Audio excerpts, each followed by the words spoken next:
Office එකට ගිහිල්ලා ඒ තියෙන වැඩ ටික කරලා හවස තිබුණා ජෙනරල් සරත් පොන්සේකගේ පූජාවක් කැලණි පන්සලේ එකට යන්න කියලා.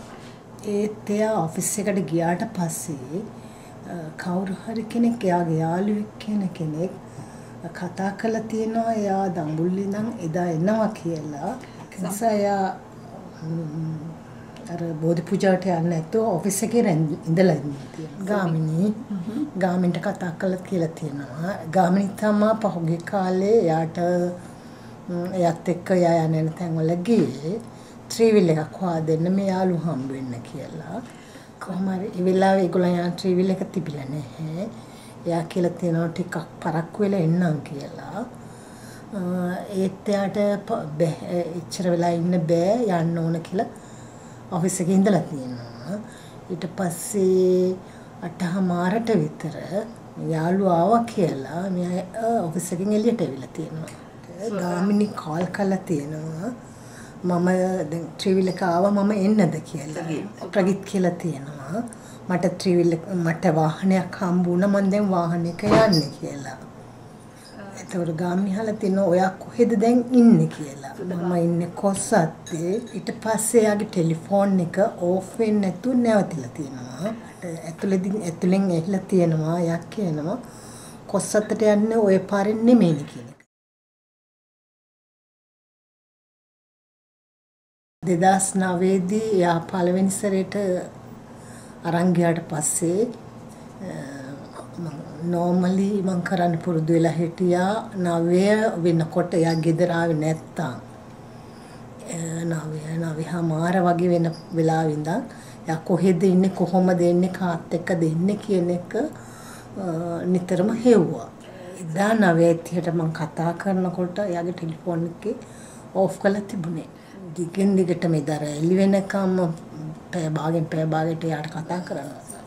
ඊට අමතරව එයාගේ යාළුවෝ හොයාගන්න උත්සාහ කළා. රෑ 9:00ට එයාගේ ෆෝන් එක ඕෆ් කරලා තිනකොට මට ෆීල් වුණා ප්‍රගීට මොනාරි වුණා තමයි කියලා. පහුවෙන්ද උදේ 11ට මම ගියා පොලිසියට. සර්ජන් කෙනෙක්. මගේ නම විස්තර ටික ඔක්කොම ලියාගත්තා. මම පොලිසියට ඇවිල්ලා හිටියට මේ පැමිණිල්ල කරන්න මේ ප්‍රගීත් ගෙදර ඇති කියලා. මම කිව්වා මම දැන් මෙතන ඉන්නේ. ඕගොල්ලන්ට පුළුවන් ඕගොල්ලන් ටීම් එකක් කරලා ගෙදර සර්ච් කරලා ජනප්‍රිය වෙන්න මේ වගේ වෙනවා. ඒ කියන්නේ මේ ඒගොල්ලන් විසින් අතුරුදහන් වෙලා ඒක ජනප්‍රිය වෙන්න පාවිච්චි කරනවා කියලා.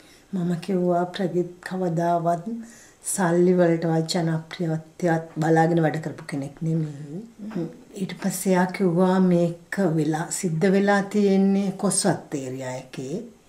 ඒක නිසා මෙතන පැමිණිල්ල කරන්න බෑ කියලා. ඊට පස්සේ එතෙන්ට ගියා. එතෙන්ට යන්න ඉස්සෙල්ලා මං ඇහුවා මේක ගමේ පොලිසිය. මගේ ඒරියා එකේ පොලිසිය. ඒකයි මං මෙතෙන්ට ආවේ. ඕගොල්ලන්ට මේ පැමිණිල්ල බාර ගන්න පුළුවන්ද නැද්ද කියලා කියන්න. අපිට ලියා ගන්න පුළුවන්. මේ පැමිණිල්ල අපි බාරගත්තාත් අපි කරන්නේ මේ පැමිණිල්ල කොස්සත්තට ෆැක්ස් කරන එකයි. මේ ෆැක්ස් කරන්න යන මුදල තමයි අපිට වියදම් වෙන්නේ. ඒක විතරයි සිද්ධ වෙන්නේ කියලා. එතන කොස්සත්ත පොලිසියේ පොතෙත් මේවා කරලා අලවලා ඒකෙත් නම්බර් එක මට එදා ඉඳන් අද වෙනකම් මම යන්න ඒ කියන්නේ නිත්‍යානුකූලව යන්න පුළුවන් හැමතැනටම මං ගිහලා තියෙනවා. නමුත් කවුරුවත් මේ ගැන වගකීමක් බාර අරගෙන නැහැ. ලංකාවේ අතුරුදහන් කිරීම සහ විරුද්ධ මත කතා කිරීම නිසා ඒ අයට විවිධ තාඩන පීඩන කිරීම සාමාන්‍ය දෙයක් වෙලා. ප්‍රගීත් අතුරුදහන් වෙච්ච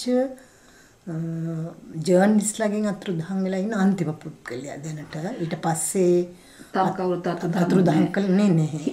නමුත් විවිධ ඒ කියන්නේ ගහනේවා ඒ වගේ දේවල් කරන මට ප්‍රගීත් එළියට ගෙනත් දෙන්න.